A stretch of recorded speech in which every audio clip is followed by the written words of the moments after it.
Hey, Todd, can you hear me okay? Yes. Okay. Hey, Coach, one play that we didn't talk about, but goes without saying a little bit, was the Zion McCollum jumping off sides. Can you just describe what kind of a lapse of concentration that would take to have that play resulted in a touchdown? It was a big lapse of concentration. They had a 4th and 3. I'm pretty sure we're going to kick a field goal. That cost us 4 points right there. He was antsy from the tape at the start. He's got to stay on sides. That takes a lot of discipline. He's got to be better than that. And there was a play that looked like a sack fumble, or was a sack fumble, and Reddick came out of the ball. What did they tell you with respect to what is simultaneous possession, and is that play reviewable? I tried to get it reviewed. They didn't review it. They said it was a tie, and then they gave it to the offense. I saw Hassan come out with the ball, so it was a scrum in there, and maybe they made it prematurely. I didn't see it. I was on tape. I really couldn't tell, but I saw him come up with the ball. But they said it was a tie. They said it was unreviewable, to be clear? They didn't say anything when I was asking them to review it, and the play was going on to the next play, and they just kind of let it ride. Wow. Okay, thanks. Greg Allman. Hey, Todd, because that 4th and 14 play came with a throw to your third corner, I just want to ask you about Ben Morrison and why he's inactive. I think he's been a full participant in practice, every practice for the last 2 weeks. Just what went into that decision? He needed one more week on a short week to get ready, so I felt like Vildor has been practicing and he knew everything, so Morrison will be in play next week. On that 4th and 14, it seems like he's occupied by the back, coming out of the backfield a little bit. Would you like to have him kind of drift more towards the line to gain there?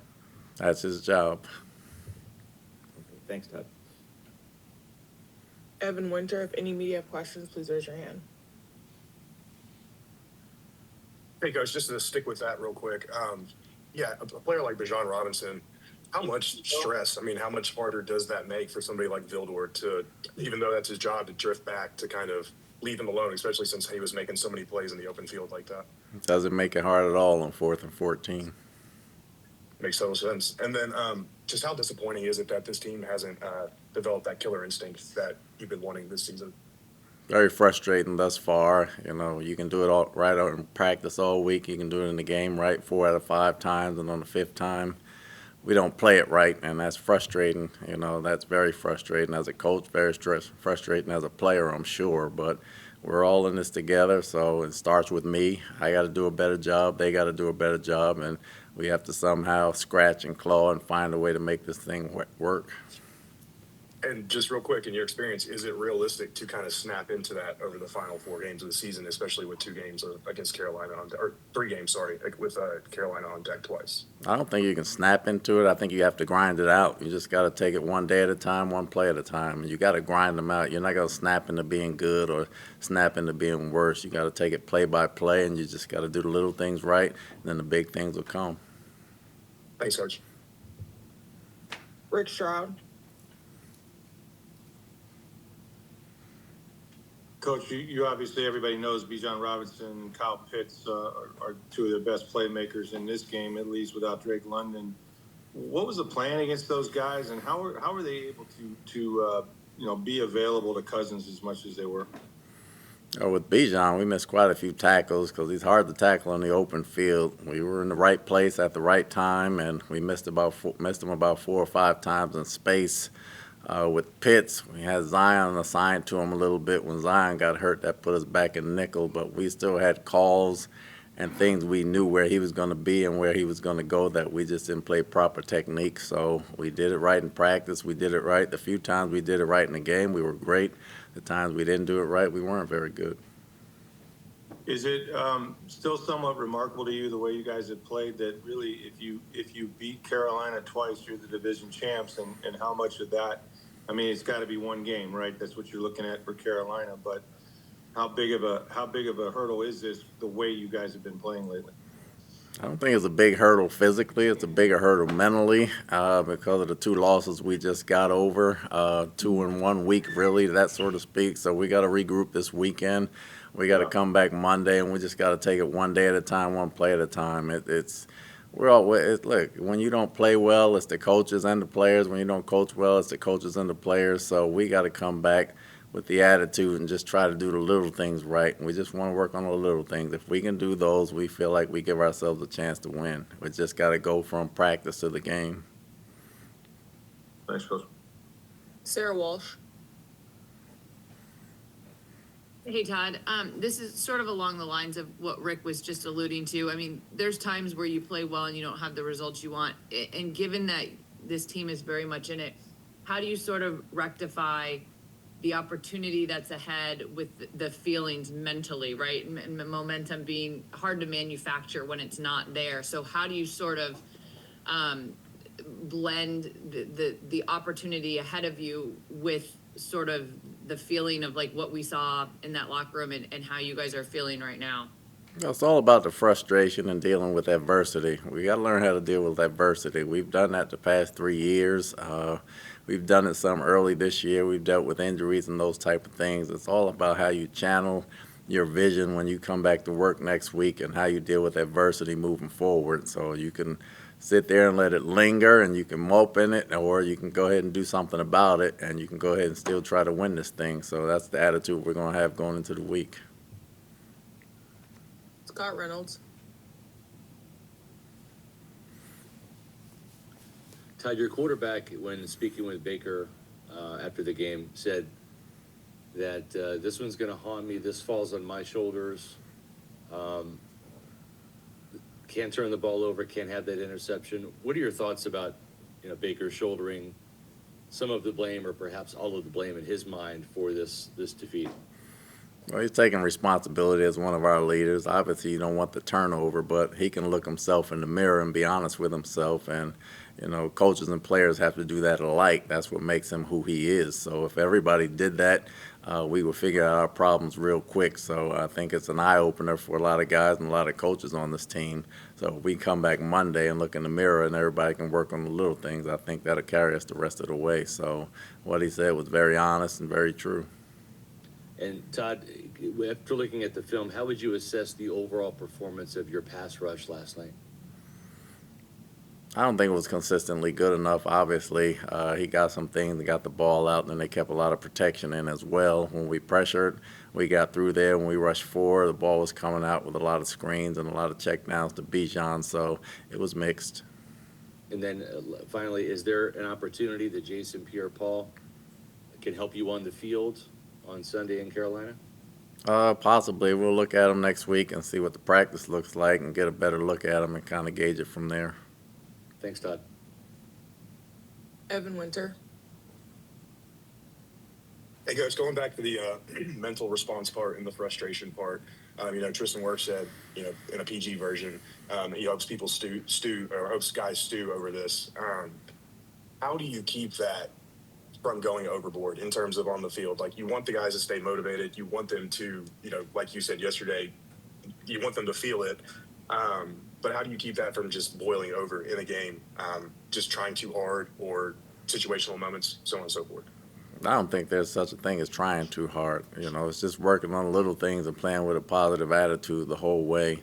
If you trust the guy next to you and you trust the guy that's going to go down in the rabbit hole with you, then you trust them and you'll play ball from that way. So I don't worry about it boiling over. If it boils over, it's going to be in a good way from a mean standpoint legally as we take the field. So we should be stewed all the way up until next weekend, probably the next 3 weeks of the season. Greg Allman. Todd, last night on the podium, you said that it's not everybody, that it's a small select few that are getting you beat. I know injuries have hit your depth at all three levels on the defense, but if it is a small select few, why haven't you benched guys? Why haven't you pulled guys and made changes at those positions? Well, a lot of guys, it's a different position every time. You can't change out everybody. So there's one guy here, one guy there. Some of them are guys that come in. Some of them are starters. So we got to do the little things right. Again, we do it right 5 out of 6 times. The 6th time we don't do it right. And then it's another guy that doesn't do it right. Then if you bring somebody in, they don't do it right. And it happens in spurts. We can play defense for a good extended period of time. We can play good defense, and then you can come out and call the same thing, and then something else happens, and it kind of spirals. So we got to do a lot better job coaching and playing what we do consistently. And to be clear, when you say it's a small select few, it's a different small select few from week to week, is what you're saying. Absolutely. Okay, thank you. Rick Stroud, if any media have questions, please raise your hand. Hey, Todd, kind of lost in this was I just wanted your opinion on just, you know, how well Mike Evans played and Jalen McMillan and how much hope there is potentially, and that word has to happen fast, right? But for your offense, getting those guys back, how did it look different? I thought they looked fast. They played tough. They looked outstanding. They brought a level of toughness to us and excitement. They both made plays, big plays in one-on-one coverage and zone coverage. They made big catches. They took hits and still came up and got up, so I was worried about that in the beginning. But once they took the hits and got up and played, I thought those two guys played outstanding football. And when you play a team twice in 3 weeks, and this is for the championship, right? What's the challenge of that? And tell me about just your thoughts on Dave Canales. You know how tough it is probably to turn a program around. What he's done particularly well. What you just think of Carolina's ability to be in this thing at this stage? I think Dave's done a great job of sticking with who he is and getting his message across to these guys. And no matter whether they won or lost, his attitude and the way they went about learning from their losses and getting better that next week and sticking to his message has really resonated with those guys. And I think they're coming around and they're showing it, and you can see it. That's a big credit to him. He was like that when he was here as well with the offensive guys on this side of the football. And I think he's doing a great job that way, getting his message across. Finally, for me, there's going to be and has been already a lot of chatter this time of year about coaches, about their their chances of keeping their jobs. How much are you worried, if that's the right word, not just about your situation, but that will creep into that locker room and then it becomes something bigger than just winning a football game? I don't think I worry about it at all. It doesn't creep into the locker room. Players play and coaches coach, and I got more years behind me than I do ahead of me, and I think we're in a situation where we're right back in it, and our only focus is to win the ball game. Thanks, Coach. We have time for two more. We'll go one from Greg and one from Scott Reynolds. Hey, Todd, I know you're intentional in everything you do. So to hear you in postgame yesterday, to have you as kind of blunt and honest as you were, I think that's by design. Is the hope there that you can just light a fire that isn't there in that locker room right now? That definitely wasn't by design. That was how I felt at the time. That was honest, raw, and right off the top, And usually my sons watch, and I don't cuss as much, but I was still pissed off from the time I came in, and I didn't design that at all. That was how I felt. That's what I said, and they heard the same thing in the locker room. So we don't keep secrets from each other. Todd, with Otten, with Tyke, two guys you didn't have last night, is it reasonable to think they could both be back for Carolina? Hopefully, with a couple of days of rest, they can come back, and we'll see on Monday. Last one from Scott Reynolds. Todd, I know you've yet to play the Panthers, and I'm not sure how much advanced scouting you've done, but just from what you know about Carolina, what concerns you the most? Excuse me. Bless you. What concerns you the most from a defensive standpoint about Carolina's offense, or perhaps about their team in general? I haven't watched them too much yet, but I know they got a huge offensive line.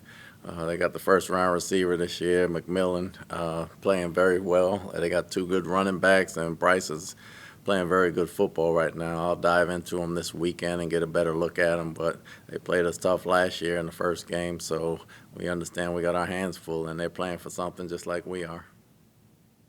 All right, that's all we have. Thanks, Coach. Yeah.